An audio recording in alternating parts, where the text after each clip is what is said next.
يقول الحق مقسما، والعظيم إذا أقسم ينبغي أن ترعي للقسم سمعك، وأن تلتفت بقلبك، وأن تتأمل بفؤادك، فإن العظيم لا يقسم إلا بعظيم. وإذا أقسم العظيم ليس لأنه احتمال أن يقع منه عدم الصدق، حاشا ربي، إنما حتى يبين لك أن المقسم به والمقسم عليه أمر ذو بال. ولذلك يوم القيامة السماء هذه، من منا نظر إلى السماء يوما فبكى وكانت دمعته خشية من الله؟ في السماء هذا السقف المرفوع، سقف الكون، هذا السماء الذي لا كما قلنا في السور، والسماء ذات البروج، والسماء وقبل ذلك والسماء والطارق، هذا القسم العظيم. ونحن الآن نتكلم عن انشقاقها. هذه السماء لها أيها الأحباب سر من تأمله زادت عبوديته لربه.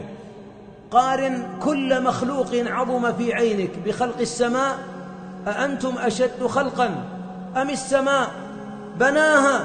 سبحان الباني جل وعلا، هو الذي رفع سمكها فسواها. هذا العظيم يأمرك أن تنظر للسماء.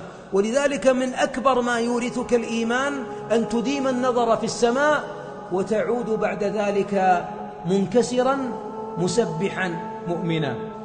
وانشقاق السماء معاشر الأحباب من مراد به؟ السماء هذا السقف المرفوع، نبأنا الله إن من علامة خراب الكون وزوال الدنيا أن تنفطر السماء وأن تنشق.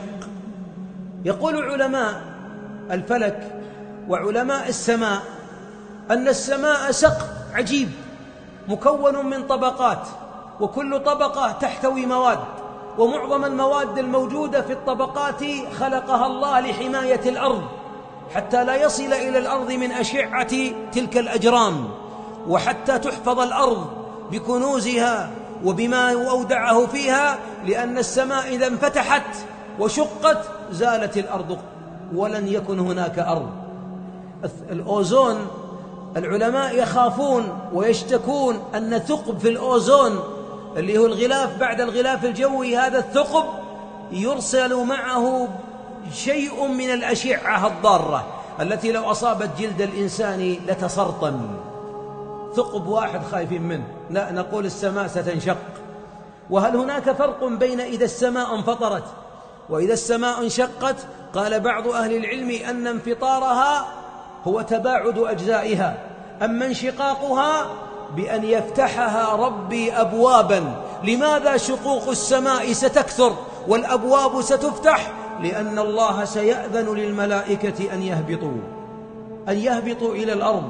ولذلك السماوات مطويات بيمينه سبحانه وتعالى عما يشركون.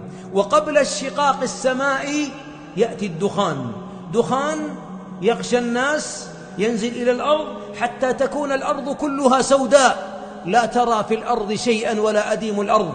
فبعد أن يأتي الدخان الذي يسبق الساعة، بعد ذلك يأذن الله للسماء فتفتح، وإذا فتحت كانت أبوابا. وأبواب لماذا؟ تصير جميع السماوات أبواب مفتحة كما هي مخارج الطوارئ كل يخرج منها. لما؟ لأنها دقائق ساعات العلم عند الله، ثم يزول الكون ليجمع الخلائق بعد ذلك، وحتى يخرج من الأرض من فيها.